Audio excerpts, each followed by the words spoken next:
बिस्मिल्लाहिर्रहमानिर्रहीम।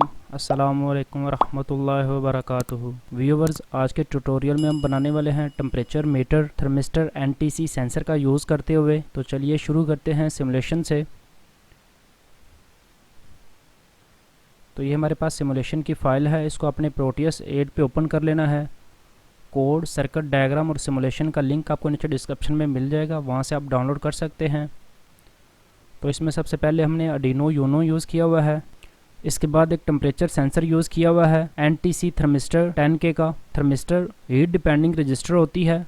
जैसे जैसे थर्मिस्टर पे हीट पड़ती है तो इसमें जो रेजिस्टेंस होती है यानी कि 10K की जो वैल्यू है वो हीट के अगेंस्ट अप डाउन हो रही होती है। तो उस वैल्यू को हम आर्डिनो की एनालॉग पिन से रीड कर रहे होते हैं और इस एनालॉग पिन को हमने 10K लगा के पुल डाउन किया हुआ है। इसके बाद 16x2 की एलसीडी यूज़ की हुई है। एलसीडी की कंट्रास्ट सेटिंग पिन पे 10K की पोटेंशियोमीटर यूज़ की हुई है। इसके बाद 2 एलईडीज यूज़ की हुई हैं, रेड और ग्रीन। अगर टेम्परेचर की वैल्यू 100 फ़ारेनहाइट से कम है तो उस कंडीशन के ऊपर ग्रीन एलईडी ऑन होगी, और जैसे ही टेम्परेचर की वैल्यू 100 फ़ारेनहाइट से ओवर जाएगी तो उस कंडीशन के ऊपर रेड एलईडी ऑन हो जाएगी और रेड एलईडी के साथ ही अलार्म एक्टिव हो जाएगा। चलिए सिमुलेशन रन करने के लिए आर्डिनो का कोड ओपन करके एक्सफाइल जनरेट कर लेते हैं। तो ये हमारा कोड है, इसको अपने आर्डिनो आईडी पे ओपन कर लेना है। कोड का ओवरव्यू आपको बाद में देता हूँ। यहाँ से आपने टूल्स में जाना है। टूल्स में जाने के बाद बोर्ड में जाना है और यहाँ से आपने बोर्ड सेलेक्ट कर लेना है आर्डिनो यूनो। बोर्ड सेलेक्ट करने के बाद यहाँ से आपने कोड कंपाइल करना है।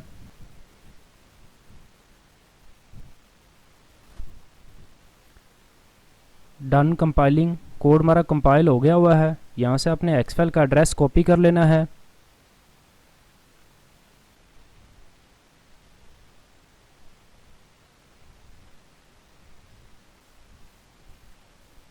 एड्रेस कॉपी करने के बाद आपने सिमुलेशन में जाना है और यहाँ से आपने आर्डिनो को क्लिक करना है और एड्रेस यहाँ पे पेस्ट कर देना है। इसके बाद ओके करना है और फाइल यहाँ से रन कर लेनी है। तो जैसे ही हम फाइल रन करते हैं फर्स्ट मैसेज एलसीडी पे डिस्प्ले हो जाता है 2000 मिलीसेकंड डिले के लिए।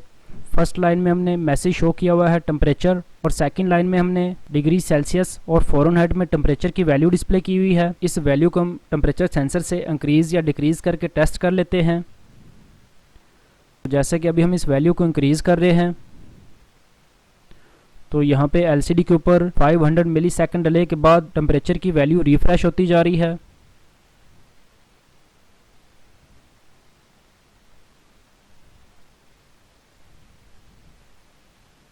जैसे ही टेम्परेचर की वैल्यू 100 फ़ारेनहाइट से ओवर गई है उस कंडीशन के ऊपर ग्रीन एलईडी ऑफ होगी हुई है और रेड एलईडी ऑन होगी हुई है, और साथ ही अलार्म ने भी इंडिकेट करना शुरू कर दिया हुआ है कि आपका टेम्परेचर 100 फ़ारेनहाइट से ओवर चला गया हुआ है। अब हम सेंसर से ये वैल्यू डिक्रीज़ कर लेते हैं। जैसे ही टेम्परेचर की वैल्यू 100 फ़ारेनहाइट से ड्रॉप हुई है तो उस कंडीशन के ऊपर ग्रीन एलईडी ऑन होगी हुई है और रेड एलईडी ऑफ होगी हुई है। तो अब जैसे जैसे हम यहाँ से वैल्यू डिक्रीज़ करते जाएंगे तो 500 मिलीसेकंड डिले के बाद एलसीडी पे ये वैल्यू अपडेट होती जाएगी।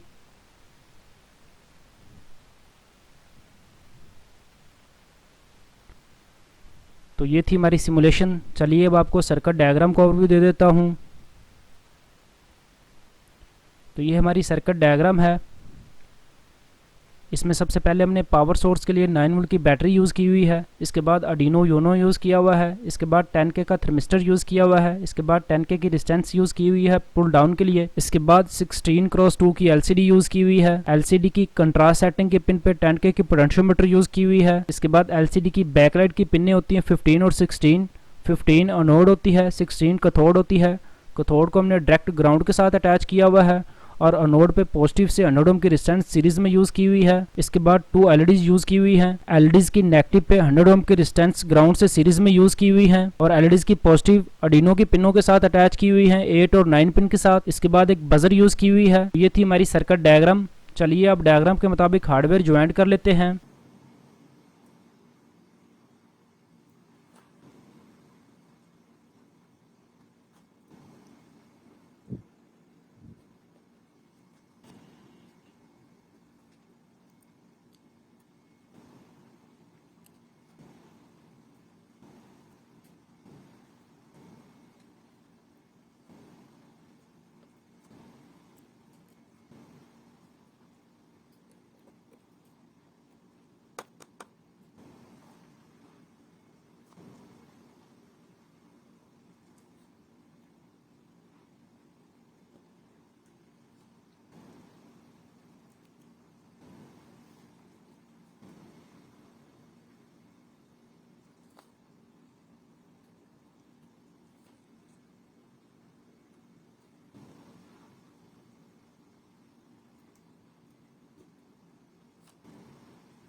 Welcome back.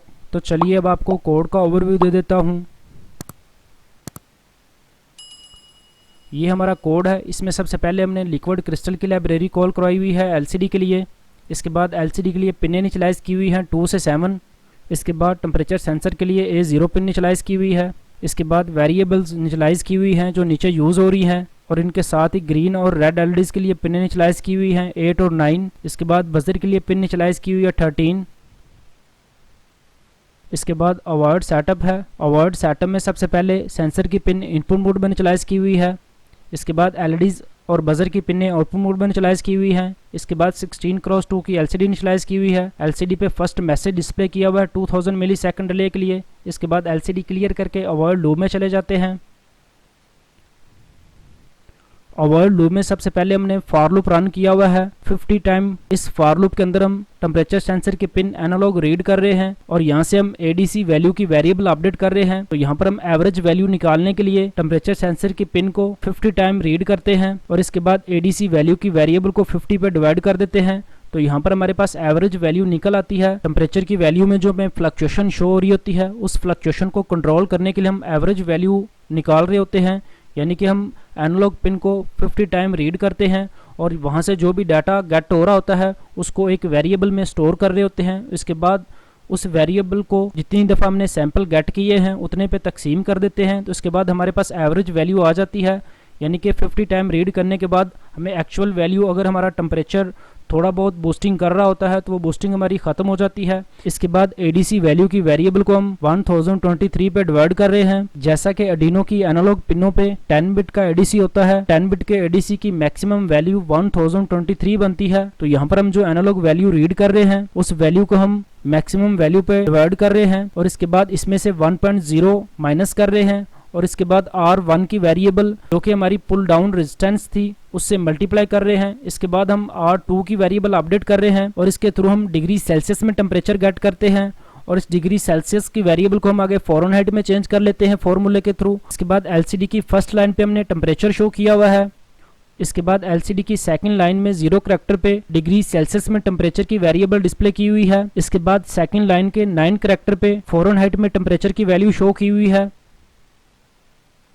इसके बाद टेम्प एफ यानी कि फ़ारेनहाइट टेम्परेचर की वेरिएबल पे चेक लगाया हुआ है। अगर टेम्परेचर की वेरिएबल 100 फ़ारेनहाइट से ओवर जाती है तो उस कंडीशन के ऊपर हमने बजर की पिन पे हाई राइट किया हुआ है और ग्रीन एलईडी की पिन पे लो राइट किया हुआ है और रेड एलईडी की पिन पे हाई राइट किया हुआ है। तो हाई पे एलईडी हमारी ऑन हो रही होती है और लो पे एलईडी हमारी ऑफ हो रही होती है और इसके बाद 300 मिलीसेकंड का डिले है। 300 मिलीसेकंड डिले तक बजर हमारी ऑन रहती है। इसके बाद अगर टेम्परेचर की वैल्यू 100 फ़ारेनहाइट से ड्रॉप होती है तो उस कंडीशन के ऊपर इसने एल्स में जाना है और यहाँ पर हमने ग्रीन एलईडी की पिन पे हाई राइट किया हुआ है और रेड एलईडी की पिन पे लो राइट किया हुआ है। यानी कि रेड एलईडी हमने ऑफ की हुई है और ग्रीन एलईडी हमने ऑन की हुई है। इसके बाद यहाँ पर हमने बजर की पिन पे लो राइट किया हुआ है। जैसे ही टेम्परेचर की वैल्यू 100 फ़ारेनहाइट से ओवर जाएगी तो उस कंडीशन के ऊपर बजर हमारी 300 मिलीसेकंड के लिए ऑन हो जाएगी और इसके बाद यहाँ पर हम बजर की पिन पे लो राइट करवा देते हैं और 500 मिलीसेकंड डिले तक बजर हमारी ऑफ रहती है। इसी तरह अगर टेम्परेचर की वैल्यू 100 फ़ारेनहाइट से ओवर ही रहती है तो बजर हमारी 300 मिलीसेकंड डिले तक ऑन रहेगी और 500 मिलीसेकंड डिले तक ऑफ रहेगी। यानी कि बजर हमारी इंडिकेट करती रहेगी। जैसे ही टेम्परेचर की वैल्यू 100 फ़ारेनहाइट से ड्रॉप होगी तो बजर हमारी स्टिल ऑफ रहेगी और रेड एलईडी की जगह ग्रीन एलईडी ऑन हो जाएगी। तो ये था हमारा कोड। चलिए अब इसको आर्डिनो में अपलोड कर लेते हैं। यहाँ से आपने टूल्स में जाना है। टूल्स में जाने के बाद बोर्ड कन्फर्म कर लेना है आर्डिनो यूनो। बोर्ड कन्फर्म करने के बाद पोर्ट सेलेक्ट करनी है। पोर्ट सेलेक्ट करने के बाद यहाँ से अपने कोड अपलोड कर देना है।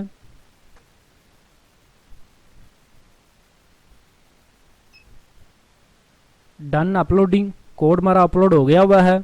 अगर आपको हमारी वीडियो इन्फॉर्मेटिव लगी है, वीडियो को लाइक करें, शेयर करें और अपनी कीमती राय से हमें कमेंट्स में ज़रूर आगाह करें। और अगर चैनल को पहले से सब्सक्राइब नहीं किया है तो चैनल को सब्सक्राइब कर लें और साथ ही बेल आइकन को ऑल पे कर लें ताकि लेटेस्ट वीडियो की अपडेट आपको मिलती रहे। चलिए अब आपको हार्डवेयर का ओवरव्यू दे देता हूँ।